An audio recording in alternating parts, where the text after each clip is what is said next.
Hello everyone, I'm Guillermo Lloret. I'm a junior research engineer at Barcelona Supercomputing Center. In particular, I work with the group of acceleration and communications for HPC. In this presentation, I will show you the results of using Intel Optane to perform inference with deep neural networks while applying homomorphic encryptions to keep all the data private. I will start by giving a bit of background about homomorphic encryption and Intel Optane. In the last few years, machine learning has become very popular. However, some users don't have the computational resources to process all their data. Some users resort to cloud services. If the information they work with is confidential or sensitive, using one of the existing privacy-preserving techniques might be the only possible solution to keep the data private. Homomorphic encryption is one of these techniques. When using traditional encryption, if you want to perform any operation on a ciphertext, you need the secret key to decrypt it, perform the operation, and encrypt it again. With homomorphic encryption, you can perform some operations directly on the ciphertext. To do that, you don't need a secret key, and the result of the operation will also be encrypted. This property makes homomorphic encryption suitable for privacy-preserving machine learning. However, it has a major drawback. It has an overhead between 100 and 10,000x in terms of memory footprint and runtime. This causes that even the smaller neural models no longer fit in most of the servers. To overcome this potential memory limitation, we have studied the feasibility of using hybrid memory systems, in particular systems that use DRAM and Intel Optane. Intel Optane DC are non-volatile byte-addressable memory DIMMs. In these experiments, we will not take advantage of the non-volatility. We will use all the DIMM just as regular memory, not as storage. These DIMMs are compatible with Intel Xeon Scalable since the second generation. The main advantage over DRAM is the higher density. We have DIMMs with up to 512 GB. This allows us to have systems with larger capacities. Another advantage is the power consumption. This power consumption is significantly lower than DRAM. However, Intel Optane has some drawbacks. In comparison with DRAM, the bandwidth is 3 times lower for reads and 9 times lower for writes. And the latency is, in the worst case, 6 times higher for reads and 30 times higher for writes. These properties make Intel Optane too slow by itself, but we can combine it with regular DRAM to get some speedups while maintaining the large capacity of the system. The main objectives of our experiments are the following ones. First, we want to analyze the memory requirement of two popular neural networks. We want to see the actual impact of applying homomorphic encryption to these models. Second, we want to compare a traditional system that only uses DRAM with a hybrid memory system that uses DRAM and Optane. Third, we want to analyze the access pattern of the different functions that take place during the inference. And our final objective is to establish if this particular use case is suitable for Intel Optane in memory mode. Now let's see the particular setup we have used in our experiments.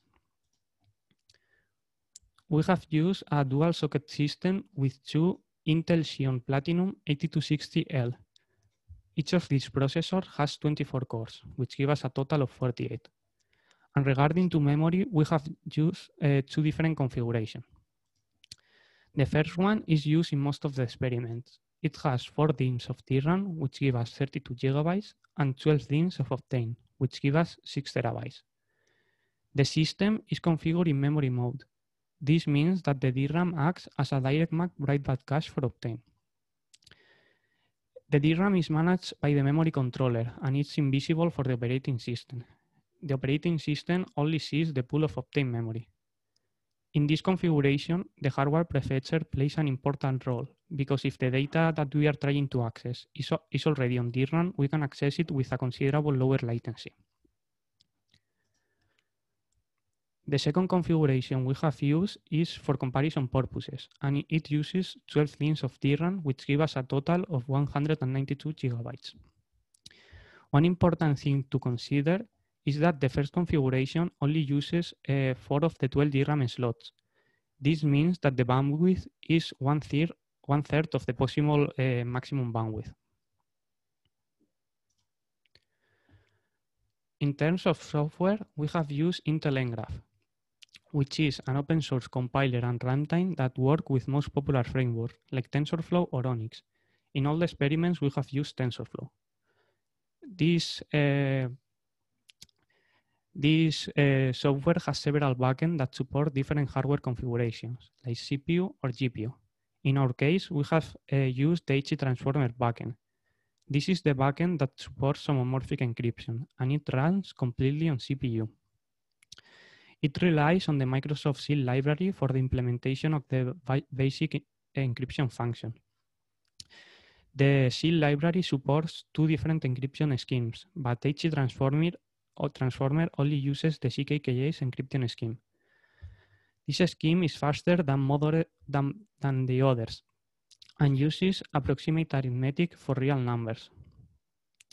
It only supports encrypted addition and multiplication. Most machine learnings can be expressed in terms of additions and multiplication, but some of them don't. In that case, what we have to do is send the data back to the owner, which is the person that has the private key, and he is able to decrypt it, perform the operation, encrypt it, and send it back to the server. Since we want to focus on the use of Intel Optane, we will simplify all this process. In our experiments, the server will have also the private key, and it will be able to perform all the steps by itself. We have used 2 popular neural networks, MobileNet version 2 and ResNet 50. These 2 networks are frequently used in computer vision tasks. We want to focus on the inference, not on the training. Because of that, we will use the pre-trained models that are available online. MobileNet is intended to be used with devices with less computational resources, like a smartphone. Because of that, it requires about 9 times less computation than comparable deep neural networks. This network has different variants according to 2 parameters, width multiplier and input resolution. The width multiplier affects the number of channels in each of the layers, and the input resolution is the size of the image in pixels. These 2 parameters affect the accuracy of the model, but also affects the size. ResNet is a popular family of neural networks. In this experiment, we have used the variant that has 50 layers and received images of 224 by 224 pixels. Previous to this project, only some of the smaller models of MobileNet were executed using homomorphic encryption. Thanks to Intel Optane, we have been able to run for the first time all the variants of MobileNet and the ResNet 50. I'm going to start with the experiment that we have done with MobileNet. We carry out some initial analysis with all the possible configuration. The x-axis of all the plots shows the different resolution of the image we use as an input. And the different lines show the possible width multiplier. The exact value can be checked in the legend of the plots. As you can see, for the 2 highest width multiplier values, the only available resolution is 224. We have used batch sizes of 2048 images. The reason for that is the maximum value supported by the HE Transformer. In these 2 plots, the y-axis is the accuracy percentage. The neural network returns the probability of each of the classes for a given image. For the top 1 accuracy, we check if the correct class is the most probable prediction according to the network. And for the top 5, we check if the correct class is between the 5 most probable predictions. As expected, when we increase the value of either of the 2 parameters of the network, the accuracy also increases, both in terms of top 1 and top 5. But also increases the memory usage and the inference time we need. In fact, the biggest model needs 1.2 terabytes of memory and takes almost 5 hours to finish. If we take a closer look to the memory plot, we see that the smaller models fit in 192 gigabytes, which means that we can run it with the DRAM-only configuration. We have used these models to do a comparison between memory mode and DRAM only. The difference in time between memory mode and DRAM only is around 10%. This value is very low, especially if we take into account that in memory mode we have a third of the bandwidth. This fact is a first indication that the HC transformer is not memory bounded and also is using an access pattern well suited for Optane. But we need to perform more in-depth analysis to confirm this. We have used two tools developed by BSC. Initially, these tools were created to analyze HPC applications, but they really can be used to analyze any type of applications. Extrae is used to generate the trace files, and Paraver is used to visualize and analyze these trace files. We also took advantage of one of the Extrae libraries that automatically instruments the OpenMP runtime. However, it wasn't enough, and we also needed to create custom events to indicate the start and the end of some regions of interest. We have monitored the hardware counters that give us information about accesses to Optane and DRAM. The local and remote prefix indicate whether the data we are trying to access is in the same socket or not. After some experiments, we found out that the accesses to both sockets was balanced, so we will show you only as a one group. Here we have a table that shows the data that we got from those tools. In this case, we are showing the model with 0.75 with multiplier and 96 resolution. The reason for using this model and not a bigger one is because the trace files of the bigger one are so heavy that are very difficult to process with Paraver. We have divided the data in the basic machine learning operations. For both DRAM and Optane columns, the accesses are measured in thousands of accesses. We can see that most of the Optane accesses happen during bounded ReLU. This operation is not supported because it needs to perform a comparison. This means that we need to perform an extra decryption and encryption every time we need to do this function. With our current setup, all this happens in the same server. The algorithm used in decryption and encryption has a non-sequential access pattern. This type of pattern is not good for the memory mode and is the main cause of the high number of accesses to Optane. In a real scenario, the time would be higher because we would need to send and receive the data over the network. However, the number of Optane accesses would be lower because this decryption and encryption would happen in the data owner machine, not in the server. We also check if these accesses were trashed in the cache, but we saw that the impact was minimal. The most time-consuming operation is the convolution. However, this function only accounts for 40% of the Optane accesses. If we check the ratio, we can see that it only accesses Optane once every 59 accesses to DRAM. This is an indication that the cache mechanism of memory mode is working efficiently, and we are able to reuse the data that is stored in DRAM. Another tool we have used is Inter-Platform Profiler.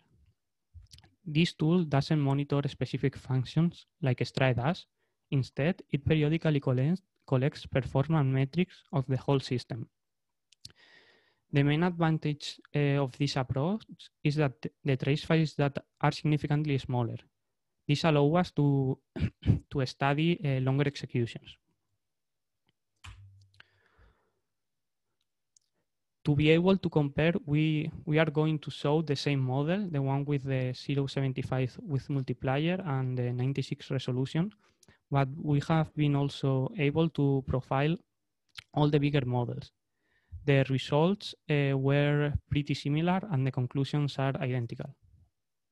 These two plots in particular show the DRAM and Optane traffic in only one of the sockets. The other socket that is not shown has a similar behavior. Each color in the plots represents one of the channels. Each socket has 6 channels for DRAM and Optane. The first thing we can see is that there are two phases, the initialization and the inference. We will focus on the second part. This part is the one that includes the functions that we have studied earlier with Extrae. The reason to focus on the second part is that in a real scenario, you need to perform the initialization only once, and then you can repeat the inference as many times as you want. We can see that the DRAM traffic is significantly higher than the Optane traffic. This indicates that most of the time the data we are trying to access is already on the cache. Also, in the second plot, we can see that Intel Optane is clearly not the bottleneck. The maximum traffic is about 4 GB for reads and 3 GB for writes. These values are not even close to the maximum bandwidth of Optane.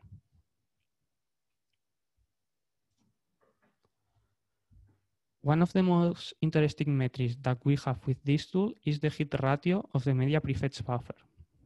The CPU requests data in chunks of 64 bytes, but each of them then has a buffer of 256 bytes. If the data is in this buffer, it's almost as fast as if it were in DRAM. In a sequential access pattern, we would expect a 0.75 hit ratio. The reason for that is that every miss would be followed by 3 hits. On this plot, we can see that once the second phase starts, the hit ratio is very close to this 0.75 value. This basically means that the access pattern is sequential. A sequential access pattern is not only good for the cache mechanism, but also for the hardware prefetcher that is able to guess which data is going to be used.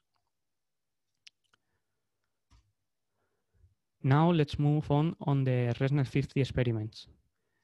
We have been able to run this neural network, but profiling it has been very difficult due to the duration of the execution. The most useful data we have been able to collect is the CPU usage over time and the memory usage over time. Just like with MobileNet, we have used batch sizes of 2048 images. In this case, the whole execution lasts over 63 hours. In terms of CPU, we observe an alternation between parallel functions that use the 48 cores with sequential functions that only use one of the cores. And in terms of memory, the result was quite surprising for us. Even though the ResNet is much more computational demanding than the previous MobileNet, it requires a smaller amount of memory. In fact, it doesn't even reach the terabyte. As I mentioned, it's very impractical to profile a 63-hour execution. But we expect that this network has a similar behavior in terms of the use of the memory mode. The reason for that is that the predominant function is also the convolution. The access pattern of the convolution doesn't change with the input size. The only thing that changes is the number of computations needed. As a conclusion, we have been able to run for the first time the biggest neural networks to date using homomorphic encryption. This is thanks to the extra capacity that Intel Optane gives us. All the analyses point in the same direction.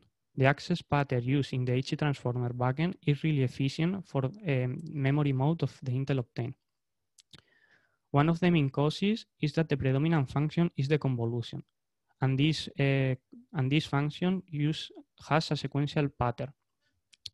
This type of pattern is good for the cache and also for the hardware prefetcher. Even though we have only experimented with two particular deep neural networks, we strongly believe that this conclusion applies to all the other models whose predominant function is also the convolution. And that's all. Thank you, everyone. And I think there is time for some questions.